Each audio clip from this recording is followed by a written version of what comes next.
தம்பி, நான் வயசானவன்டா, என்ன விட்டுறா. இந்த பாரு, இன்னையில இருந்து உன் மாமா வேலைலாம் விட்டுடு. இனிமே என் முதலாளி பசங்களை இந்த வீட்டுல சேர்த்த உன் பெண்ட நிமித்திருவ, ஜாக்கிரதை. எங்க நிமித்துவ? இடுப்புல. அப்பா, திமிர் பிடிச்ச நாயே, என்ன தைரியம் இருந்தா அப்படி செய்வ? இவ்வளவு நாளா சந்தர்ப்பத்துக்கு எதிர்பார்த்துட்டு இருந்தியா? எங்க சொந்த விஷயத்துல தலையிடுற அளவுக்கு உனக்கு துணிச்சல் வந்துருச்சா? அங்க போறோம் இங்க போறோம் சொல்லி எங்க குடும்பத்துல குழப்பத்தை உண்டாக்குற. ஒரு பொட்ட கழுதைக்கு எவ்வளவு நெஞ்செழுத்த இருந்தா இப்படி புருஷ முன்னாடி ஒரு சண்டையை மூட்டி விடுவேன். போடி வெளியில. சொல்லியாச்சுல, போக வேண்டியதானே? என்னடா பாத்துட்டு இருக்க? இது தள்ளுறாவல. போடி போடினா. சின்ன தம்பி, பெரிய தம்பி, வாங்கண்ணே வாங்க. இந்த குடும்பத்துல நீங்க தான் குழப்பத்தை உண்டாக்குறீங்களோ? பேஷ்.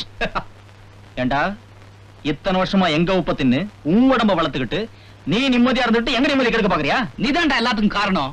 தூண்டி விட்டுட்டு வேடிக்கை பாக்குறியா? சின்ன தம்பி, பெரிய தம்பி, நான் சொல்றது நிறுத்துறாடே. நீ என்னடா சொல்றது, நாங்க என்னடா கேக்குறது? இப்ப நீ செஞ்ச காரியம் நல்ல காரியம் நினைக்கிறியா? இந்த குடும்ப பொண்ணுங்களை, அதுவும் கோடீஸ்வரர் ராமநாதனுடைய மருமகளுங்களை அந்த தகாதரத்தை கூட்டிட்டு வந்த. தப்பு நடக்கிற இடத்து எந்த எண்ணத்தோட கூட்டிட்டு வந்த? எங்களை அவமானப்படுத்தி, பொண்டாட்டிங்களை கேவலப்படுத்தி, எங்க குடும்ப மானத்தையே காத்துல பறக்க வச்சுட்டேடா. முதலாளி முதலாளியின் காலை பிடிச்சு கையை பிடிச்சு வைத்தரப்புகிற ஜென்மோனி. நாங்க தின்னு துப்புனதை தின்னுட்டு இன்னைக்கு எங்க மூஞ்சிலேயே துப்பிட்டேடா. பெரிய ஆள் நீ. இப்படி எல்லாம் பண்றதுனால நீங்க எங்களை என்னடா பண்ண முடியும்? நீ இவ்வளவு இங்க இருந்தீங்கன்னா இனிமே வீட்டை வெடி வச்சு தளர்த்துருவீங்க. முதல்ல வெளில போங்க. என்னடா முறைக்கிற? சொல்லியாச்சுல்ல, ஒரு நிமிஷம் கூட வீட்டுல தங்க கூடாது. மரியாதையா வெளியே போ. பெரிய தம்பி,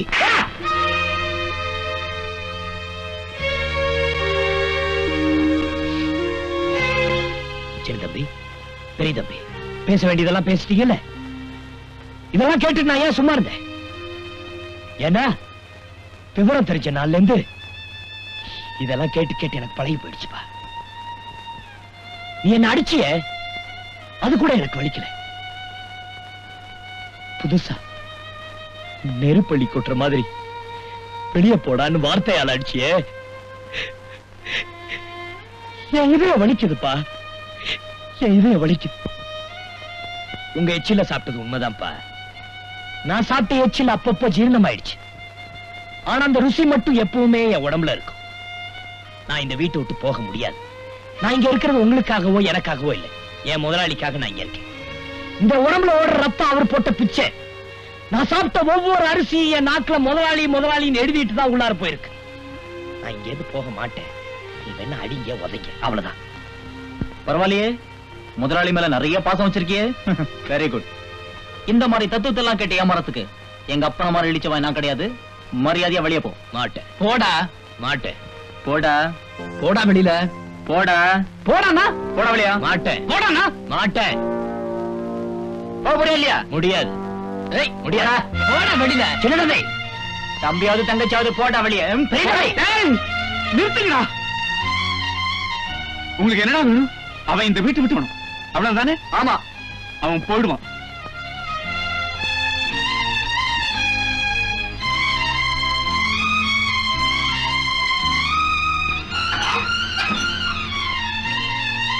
முத்து, இந்த பணத்தை எடுத்துக்க. அவங்க ஒன்னு வெளியே போய் சொல்லிட்டாங்கல்ல, இப்ப நானும் சொல்றேன், இந்த வீட்டை விட்டு போயிடு. நீங்களும்? ஆமா, நானும் தான் சொல்றேன். இனிமே நீ ஒரு நிமிஷம் கூட இந்த வீட்டுல இருக்க கூடாது. நீ இந்த வீட்டுக்காகவும் எனக்காகவும் உழைச்ச உழைப்புக்காக நான் எவ்வளவு பணம் வேணாலும் தரேன்டா.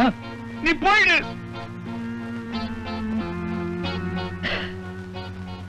ரொம்ப சுலபமா வெளியே போடான்னு சொல்லிட்டீங்க முதலாளி. அவங்க ஆத்திரத்தோட கண்ணத்தில் அடிச்சு சொன்னாங்க. நீங்க அன்பா பணத்தால் அடிச்சு சொல்றீங்க. அளவுக்கு மீறி உங்க குடும்ப விவகாரங்களை தலையிட்ட. அதனாலதான் அளவுக்கு மீறி வளர்ந்த நகத்தை வெட்டுற மாதிரி என்ன வெளியே போடான்னு சொல்லிட்டீங்க. பரவாயில்ல முதலாளி. ஐயோ, டேய் முத்து, நான் எதுக்காக சொல்றேன்னு உனக்கு எப்படிடா புரிய வைக்கிறது? வேண்டாம், எனக்கு எதுவும் புரிய வேண்டாம். நான் போறேன். ஆனா உங்களை தவிர எனக்கு இந்த உலகத்துல வேற யாரு முதலாளி தெரியும்? நான் போறேன். ஆனா ஒண்ணு மட்டும் தெரிஞ்சுக்கிட்டு போறேன் முதலாளி. திடீர்னு அந்த வீட்டை விட்டு போக சொல்றீங்களே, என்ன காரணம் சொல்லுங்க. சொல்றேன்டா, நீ அந்த அயோக்கியங்க கிட்ட அடி வாங்குறத என்னால பார்க்க முடியலடா.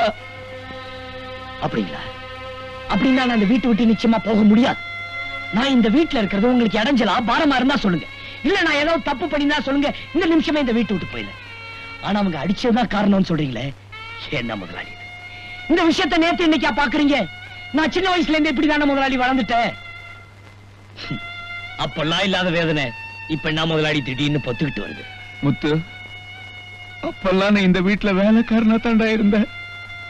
ஆனா இப்போ இப்ப மட்டும் என்ன முதலாளி? ஐயோ முத்து, நீ வேலைக்காரன் இல்லடா, என் மகன் தான். நீ நான் பெத்த பிள்ளைடா. நீ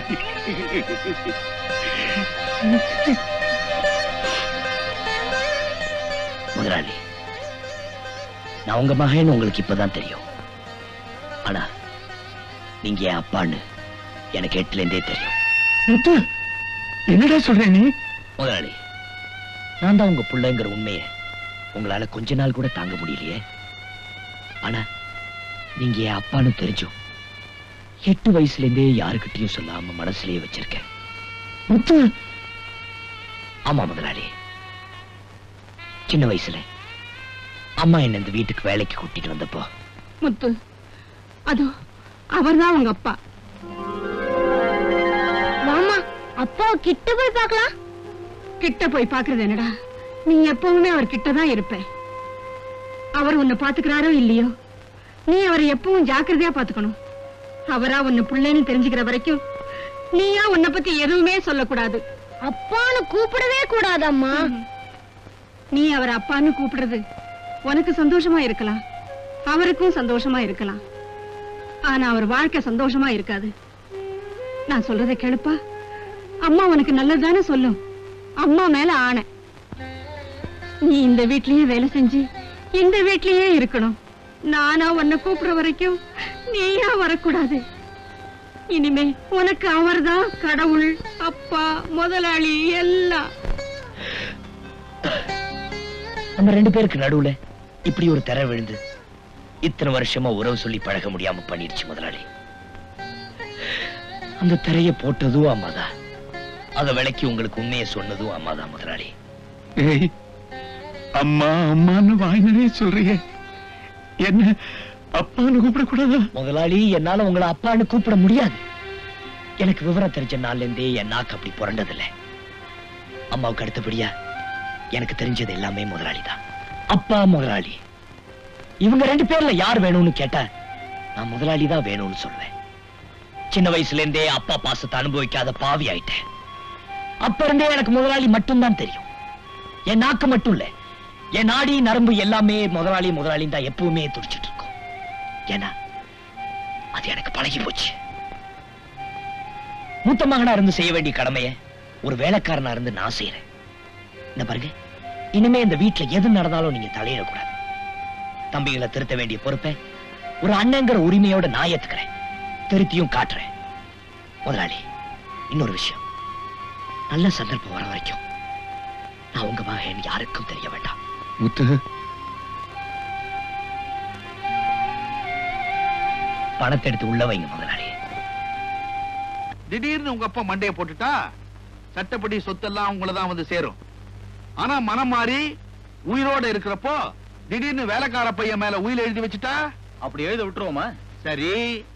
அப்படி இல்லன்னா உங்க குழந்தைங்க மேல உயிர் எழுதி வச்சுட்டா, குழந்தைங்க பேர்லையா?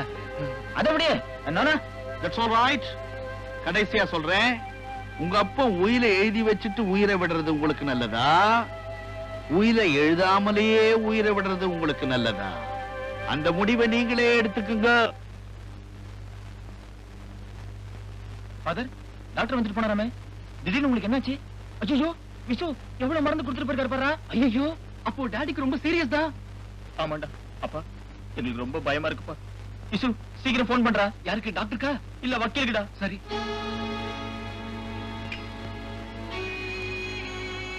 ஹலோ, வக்கீல் சாரா? நான் விசு பேசுறேன் சார். டாடிக்கு ரொம்ப சீரியஸா இருக்கு சார், உடனே கிளம்பி வாங்க. அர்ஜென்ட். டேய் அப்பா, கத்தாதீங்கப்பா. இந்த நிலைமையில நீங்க ரெஸ்ட் எடுத்துக்கணும்ப்பா. அப்பா, இந்த நேரத்துல எந்த நிமிஷத்துல எது வேணாலும் நடக்கலாம். நீங்க மாத்திரம் உயிர் எழுதாம போயிட்டீங்களா, ஒண்ணு இருக்கிற நாங்க 2 பேரும் அடிச்சுக்கிட்டு தான் நிக்கணும். ஆமாப்பா, இந்த நிலைமை உங்க பசங்களுக்கு வேணுமா? அப்பா உயில எழுதுறீங்களா? வக்கீல் வந்துட்டு இருக்காரு. வரட்டும் வரட்டும், என் சொத்து புறாவையும் என் பேர குழந்தைகளுக்கு எழுதி வச்சிருந்தேன். Daddy, what do you mean? என்ன ஃபாதர் இந்த நிலைமையில இவ்வளவு அநியாயமா பேசுறீங்களே? எதுனா அநியாயம்? என் சொத்தை என் பேர குழந்தைகளுக்கு எழுதி வைக்கிறது அநியாயமா? இது புறாவும் நான் சம்பாதிச்ச சொத்து. இத உங்க பேர்ல எழுதி வச்சு நீங்க என் கண் முன்னாலேயே அது புறாவை அழிக்கிறத என்னால தாங்கிக்க முடியாது. என்ன ஃபாதர், குழந்தை பிறந்தா சொத்து தரேன் நீங்க, இப்ப பிறந்த குழந்தைக்கு எழுதி வைக்கிறேங்க. நல்லா இல்ல ஃபாதர். நான் உயிருக்கு போராடிக்கிட்டு இருக்கேன், நீங்க உயிருக்கு போராடிட்டு இருக்கீங்களா? Correct father. ஏய், சொத்து கிடையாது, ஒண்ணு கிடையாது, போற வழியே. Get out! டாடி, ஒண்ணு உயில எங்க பேர்ல எழுதி வைங்க, அப்படி இல்லன்னா உயில எழுதாம போயிடுங்க. இந்த மருந்து தானே உங்க உயிரை இழுத்து பிடிச்சிட்டு இருக்கு. பெரிய தம்பி, என்ன இதெல்லாம்? ஏன் இப்படி போட்டு அவரை சித்திரவதை பண்றீங்க? இப்ப நான் சொல்றதை கேளுங்க. டேய், நீ யாரா எங்களுக்கு சொல்றது? இது எங்க குடும்ப விவகாரம். அப்பனும் பிள்ளை நடுவுல நீ யாரா? போட வெளியே. டேய், நிறுத்துடா. அவனை வெளியே போய் சொல்றதுக்கு உங்களுக்கு என்ன உரிமை இருக்கு? நீங்க வெளியே போங்கடா. அவன் முதலாளி. பெரிய தம்பி, சின்ன தம்பி, இப்ப நீங்க வெளியே போறீங்களா இல்லையா? என்னடா சொன்ன? நாங்க வெளியில போணுமா? டேய், வெளியே போடா நாயே. முத்து, அவங்களை அடிச்சு வெளியே துரத்துறேன். டேய், நான் சொல்றேன், உன் முதலாளி சொல்றேன்டா, அவங்களை அடிச்சு வெளியே துரத்து. இப்ப நீங்க 2 பேரும் வெளியே போறீங்களா இல்லையா? முடியாதுடா. போலன்னா என்னடா செய்வ? கைய விடுறா. டேய், கைய விடுறா. அடி, அடி. உன்னை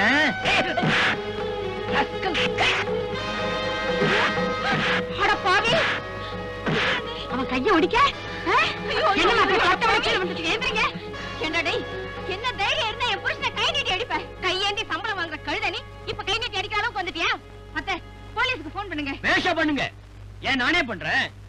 மசக்க இல்லாம, வாந்தி எடுக்காம, கர்ப்பமே ஆகாம குழந்தை மட்டும் எப்படி பிறந்துச்சு?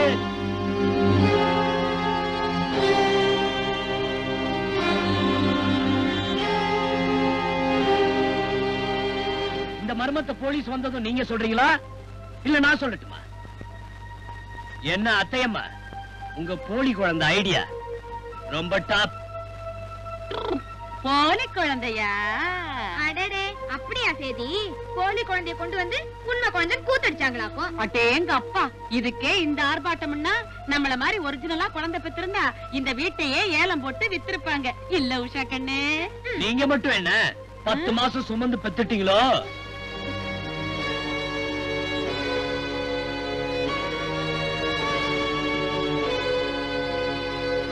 குடிகாரனுக்கு பிறந்த குழந்தைய செட்டப் செஞ்ச கில்லாடிங்கல்ல நீங்க.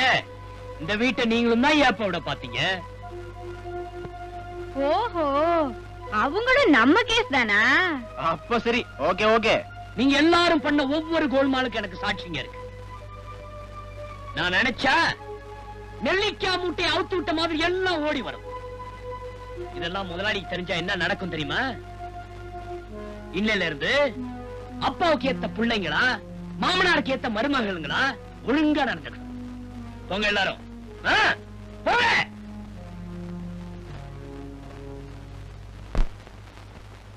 அடேங்கப்பா, பலே ஆளியா நீ. ஆமா, உன்கிட்ட பால் புட்டி விஷயம் ஒண்ணுதானே சொன்னேன். எப்படி நீ மத்ததெல்லாம் கண்டுபிடிச்ச? என்ன யாருன்னு நினைச்ச? James Bond. Not. What? Yes. இந்த பாரு, என்கிட்ட வாலாட்ட நினைச்ச உன் வாழை நறுக்கிடுவேன், ஜாக்கிரதை. யோ, என்னைய மறைக்கிற? நான் என்ன மத்தவங்க மாதிரி போலி வாந்தி எடுத்தேன் பயப்படுறதுக்கு? என்கிட்ட இருக்கிறது எல்லாமே ஒரிஜினல் தாயா. எல்லாரையும் அடக்கிட்ட, இவ்வளவு மட்டும் அடக்க முடியல. நம்ம லட்சுமி தானே. குழந்தை வாங்கினாங்களாம், குழந்தை போயும் ஒரு குடிகாரன் கிட்ட. அக்கா புருஷன் குடிகாரனா அவனுக்கு பிறந்த குழந்தை சொக்கா போடாத வயசுலயே பிடிக்கும். வீடே நாரி போச்சு.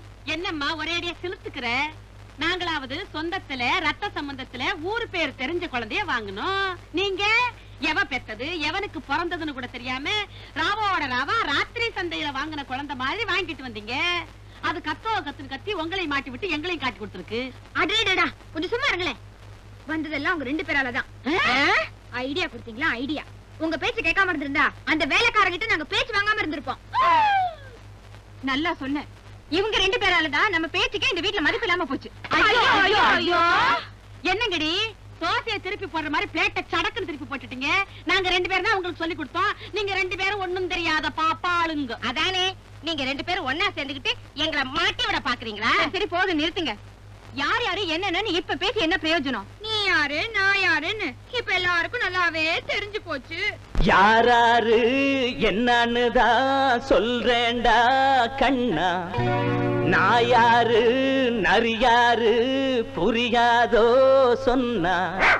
யாராரு என்னன்னு தான் சொல்றேன்டா கண்ணா, நான் யாரு நரியாரு புரியாதோ சொன்னா. கேட்டா கேட்டுக்கோடா அடக்கே காட்டி கெட்டு போடா. யாராரு என்னன்னு தான் சொல்றேன்டா கண்ணா, நான் யாரு நரியாரு புரியாதோ சொன்னா.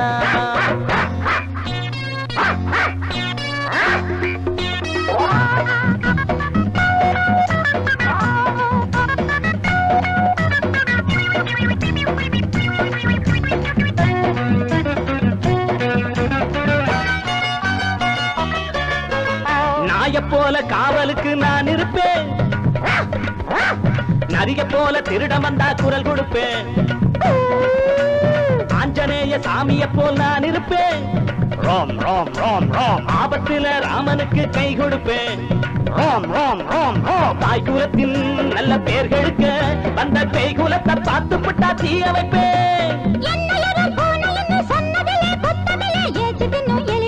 குடிப்பதிலே போனதா யாராரு என்னன்னு தான் சொல்றேன்டா கண்ணா, நான் யாரு நரியாரு புரியாதோ சொன்னா. கேட்டா கேட்டுக்கோடா அடக்கே காட்டி கெட்டு போடா.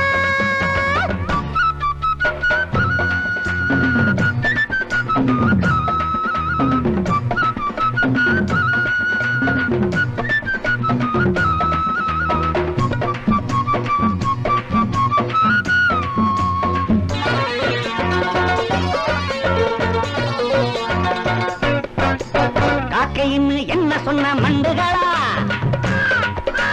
குடும்பத்தையே கொடைய வந்த வண்டுகளா. காக்கைய போ சேர்ந்து வாழ கத்துக்கணும், கணக்கு புள்ள எடுத்து சொன்னா ஒத்துக்கணும்.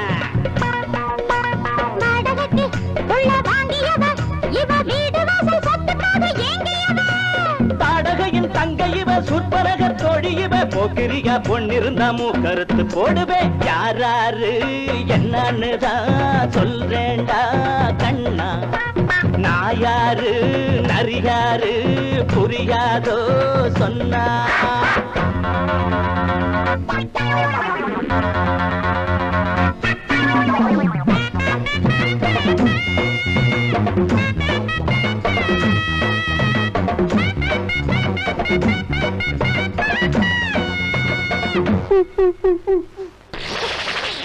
வீட்டுக்குள்ள குடி புகுந்த ஆண்ட இது விரட்டி விட ஆள் இல்லாம அலைகிறது. அந்த கூட பச்சோந்தியும் இருக்கிறது, ஆளுக்கு ஒரு நிறங்காட்டி நடிக்கிறது. எத்தனையோ இன்னும் இங்கிருக்கு, அடப்பித்தலாட்டம் பண்ணுறதில் பங்கிருக்கு. விட்டு வச்சா வளர்ந்து விடும், காரியம் தான் கெட்டு விடும். ஒட்டி ஒட்டி உடம்புறத்தம் உறிஞ்சு தின்னும் அட்டைகளா. யாராரு என்னன்னு தான் சொல்றேன்டா கண்ணா, நான் யாரு நரியாரு புரியாதோ சொன்னா. கேட்டா கேட்டுக்கோடா அடக்கே காட்டி கேட்டுக்கோடா. அது மட்டும் இல்லையா, எல்லாரையும் கூப்பிட்டிருக்கேன். சொத்து விஷயமா என் முடிவை சொல்லிட போறேன். அதோ வர்றாங்க வர்றாங்க. பித்தலாட்டமா பண்ணிட்டு இருக்கீங்க. ஏமா மருமகளுங்களா, நீங்களாம் நல்ல குடும்பத்து பெண்கள் சொல்லிக்கிறீங்களே, வெக்கம் மானம்னு ஏதாச்சும் இருந்தா இப்படி யாரு பத்த குழந்தைக்கு உறவு கொண்டாடுவீங்களா? இது எல்லாத்துக்கும் காரணம் இத நிக்குதே இந்த பேயும் பிசாசும் தான். ஏண்டா குழந்தை பெத்துக்கிட்டா தான் சொத்துன்னு நான் சொன்னது, நீங்க குடும்பஸ்தங்களாகவும் பொறுப்புள்ளவங்களாகவும் மாறுவீங்கன்னு தான்டா. ஆனா நீங்க உங்க சொத்தையே கொள்ளையடிக்கிற முகமூடி திருடங்களாகவும் கொலைகாரங்களாகவும் மாறிட்டீங்க. நீங்க நான் பெத்த பிள்ளைங்க. என்னம்மா ஐயா, நான் தான் அந்த குழந்தையை பெற்றவன். நாங்க ரொம்ப ஏழைங்க ஐயா, எங்களை ஒண்ணும் செஞ்சிடாதீங்க. பணத்துக்கு ஆசைப்பட்டு கொடுத்துட்டேன். எல்லாத்துக்கும் காரணம் தான் நிக்கிறாளே என் தங்கச்சி அம்மஜன் தான் காரணம். நீ என்ன சொல்ற? சார், என் பேர்ல எதுவும் கம்ப்ளைண்ட் கொடுத்துடாதீங்க, என் வேலையே போயிடும். இத இருக்கிறாங்களே இந்த அத்தை தான் எனக்கு பணத்தாசை காட்டினாங்க. அதனால என் வைப்பாட்டிக்கு பிறந்த குழந்தைய கொண்டாந்து கொடுத்துட்டேன் சார். மன்னிச்சிடுங்க சார், என் குழந்தைய கொடுத்துடுங்க சார், நான் போயிடுறேன். ஆமாங்க ஐயா, என் குழந்தைய எங்கிட்டே கொடுத்துருங்க ஐயா, நானும் போயிடுறேன் ஐயா. எல்லாரும் நல்லா கேட்டுக்குங்க. இந்த குடும்பத்துக்கு சம்பந்தம் இல்லாதவங்க யாரா இருந்தாலும் இந்த நிமிஷமே வீட்டை விட்டு வெளியே போயிடணும். இல்ல ஐயோ ஐயோ அம்மஜா, இந்த வந்தால நம்மளுக்கு வேண்டாம். நீ வந்து வா வா வா வா. அத்தை, பெரிய இடத்து விவகாரம் பெரிய அளவுல போய் முடிஞ்சிடும். நான் போயிடுவோம். வா, வா. இச்சப்படியாட்டு நிக்கிறீங்களே, அம்புஜம் இல்லாம என்னால இங்க அரை நிமிஷம் கூட இருக்க முடியாது. பாத்துட்டு மரம் மாதிரி நிக்கிறீங்களே, அத்தை இல்லாம என்னால அரை நாள் கூட இருக்க முடியாது. இங்க பாருங்க, இந்த குடும்பத்துல சம்பந்தம் இல்லாதவங்கன்னு சொல்லி எங்களுக்கு வேண்டியவங்க எல்லாரையும் வீட்டை விட்டு வெளியே விரட்டிட்டீங்க. அதே மாதிரி இந்த குடும்பத்துல சம்பந்தம் இல்லாத குப்புசாமி, முத்து, லட்சுமி இவங்க 3 பேர் கூட இந்த வீட்டுல இருக்க கூடாது. ஆமா, இந்த நிமிஷமே அவங்களே வீட்டை விட்டு அனுப்புங்க. முத்து ஏண்டா வெளியே போகணும்? முத்து என் மூத்த மகன்டா.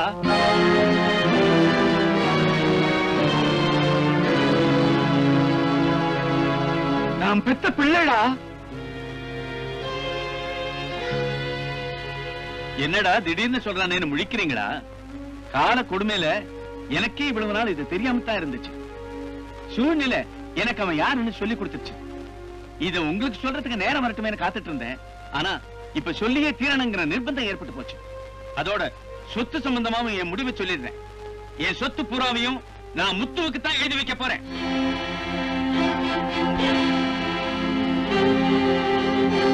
அவன் விரும்பினா உங்களுக்கும் பங்கு கொடுப்பான். 2 உதவாக்கரங்களை பெத்துட்டேனேன்னு வேதனைப்பட்டுக்கிட்டு இருந்தேன். மகன்களா இருந்து நீங்க செய்ய வேண்டிய கடமைகளை வேலைக்காரனா இருந்து அவன் செஞ்சிருக்கான்டா என் மூத்த மகன் முத்து. இன்னொன்னு சொல்றேன் கேட்டுக்குங்கடா. இந்த குடும்பத்துக்கு சம்பந்தமே இல்லைன்னு நீங்க நினைக்கிற குப்புசாமி லட்சுமிய நான் சம்பந்தம் பண்ணிக்க போறேன்டா. யோ குப்புசாமி ஐயா, உன் மக லட்சுமிக்கும் என் பையன் முத்துவுக்கும் அடுத்த முகூர்த்தத்திலேயே கல்யாணம்.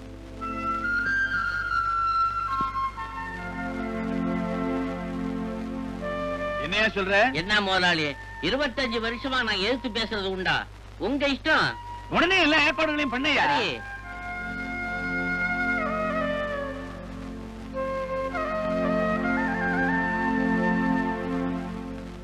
சொத்து முழுது மூத்த பையன் முத்து பேர்ல போய் சேரப்போ. லட்சுமியே நீ எனக்கு கல்யாணம் பண்ணி வைப்பேன்னு நான் கனா கண்டம் பாரு. இப்ப முத்துக்கு லட்சுமி கல்யாணம் நடக்க போகுது. அது மட்டும் இல்ல, இப்ப அந்த பசங்க செல்லா காசு ஆயிட்டாங்க. இனிமே நீங்க என்ன பண்ண போறீங்க மாமா? முத்து செல்லா காசா நம்ம பசங்க செல்லா காசான்றத கொஞ்சம் பொறுத்து இருந்து பார். அந்த பசங்களோட குடும்பங்களை நான் பத்திரங்களாக்கி கையில வச்சிருக்கிறேன். சொத்தே இல்லாம ஆனதுக்கு அப்புறம் அவனுக்கு கையெழுத்து இருந்தா என்ன, இல்லாம போனா என்ன? அதுக்கு இன்னொரு வழி வச்சிருக்கிறேன்.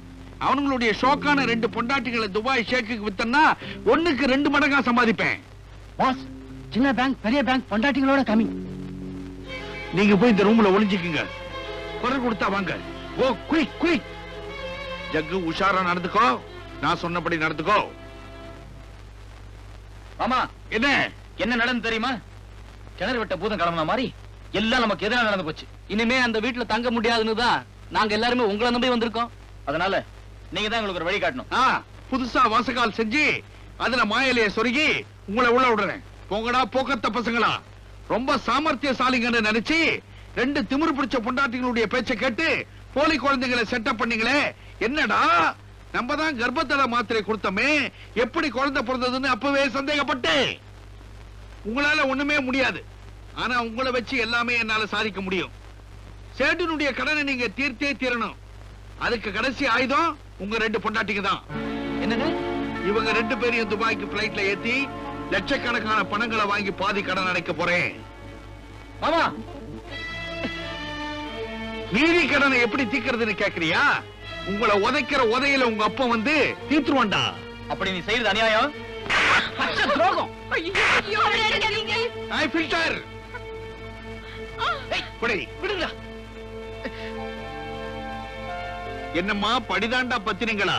அன்னைக்கு என்னமோ ரஃப் அண்ட் டஃப்பா பேசுனீங்களே, இன்னைக்கு எப்படி? நாளை காலையில துபாய்க்கு ஃபர்ஸ்ட் பிளைட். அயோக்கியா, என் பணத்துல உடம்ப வளர்த்தவனி எனக்கே மோசடி செய்தியா? உன் அயோக்கியத்தனத்தையும் வியாபாரத்தையும் போலீஸ சொல்லி இப்பவே உன்னை உள்ள தள்ளுறேன். ஏண்டா உங்களை வெளியே விட்டாதானே போலீஸ் போவீங்க? ஃபில்டர் கமான், தள்ளு உள்ள எல்லாத்தையும்.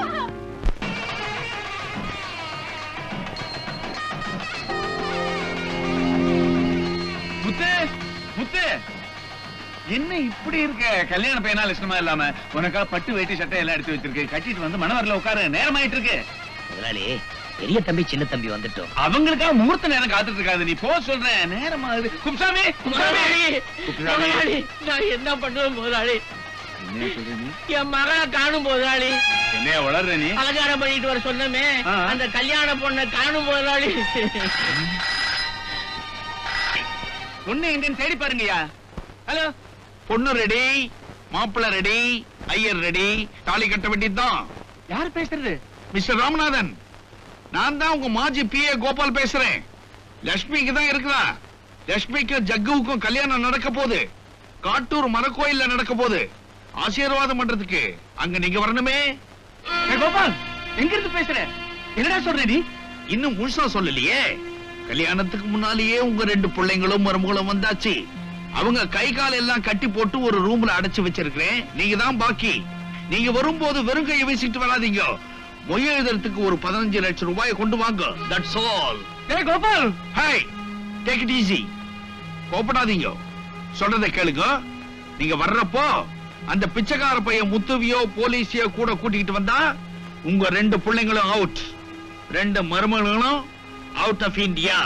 எஸ். ஏய் டேய் கோபால். ஹலோ, யாருங்க?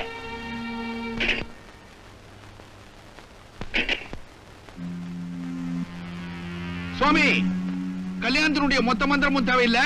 தாலி கட்டுற மந்திரம் மட்டும் போதும். டாய், பொண்ண மனவரையில உட்கார வைக்கிறேன். ராஸ்கல், எங்களை கட்டி போட்டு எங்க கண்ணு முன்னாடியே தாலி கட்ட வைக்கிறியா? உன்ன என்னடா சொன்னேன்? ராஸ்கல்னு கேட்டேன்.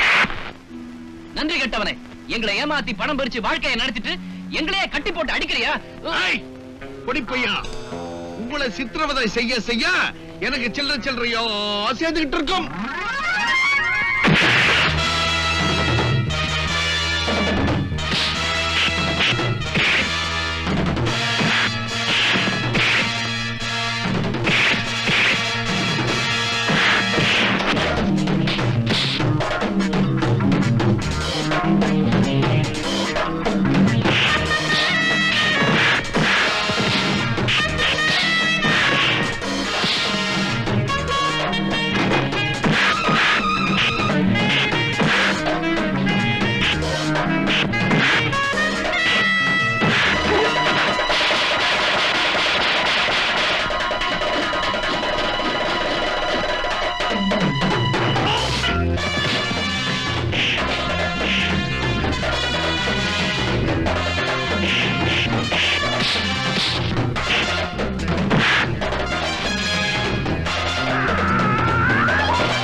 கோபால், நீ இந்த ராமநாதன் வீட்டுக்கு மட்டுமல்ல இந்த நாட்டுக்கே பெரிய துரோகம் செஞ்சிருக்க. இன்னைக்கு வசமா மாட்டிக்கிட்ட. நட. நான் உன்னை வந்து கவனிச்சுக்கிறேன்டா. பழே ஏண்டா, இப்போவாவது உங்களுக்கு புத்தி வந்துச்சா? சொத்தை உங்க பேர்ல எழுதி வச்சிருந்தா என்ன நடந்திருக்கும்? முத்து உங்களையும் காப்பாத்தி சொத்தையும் பாதுகாத்துட்டான்டா. எங்களை மன்னிச்சிருங்கப்பா. முத்து தான் எங்க அண்ணன் தெரிஞ்சிருந்தோம், கொஞ்சம் ஆத்திரப்பட்டுட்டோம். ஆத்திரக்காரரு புத்தி மட்டும் சொன்னாங்க, சும்மா சொன்னாங்க. எங்க 2 பேருக்கும் எந்த சொத்தும் வேண்டாம். அவமானத்துல இருந்து எங்களை காப்பாத்தின எங்க அண்ணன் முத்துவே போறோம். அண்ணா, எங்களை மன்னிச்சிருந்தா. மன்னிப்பு கேட்டா. மன்னிச்சிருங்கண்ணா. நீங்க என் தம்பிங்க, எப்படியும் தெரிஞ்சவீங்கன்னு நான் நம்பினது வீண் போகல. அப்பா, முகூர்த்த நேரம் போயிட போகுதுப்பா. முதலாளி பொண்ணு துடிக்கிறா, முகூர்த்த நேரம் போகுதான். இது இப்பவே இங்கேயே முருகன் சன்னதியிலேயே கல்யாணத்தை வாங்க, நடத்துவோம். வாங்க, போண்ணா. வாங்க. Come on, ஐசா.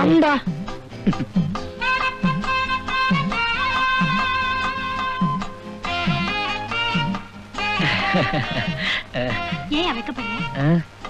அங்க பாக்குறாங்களே.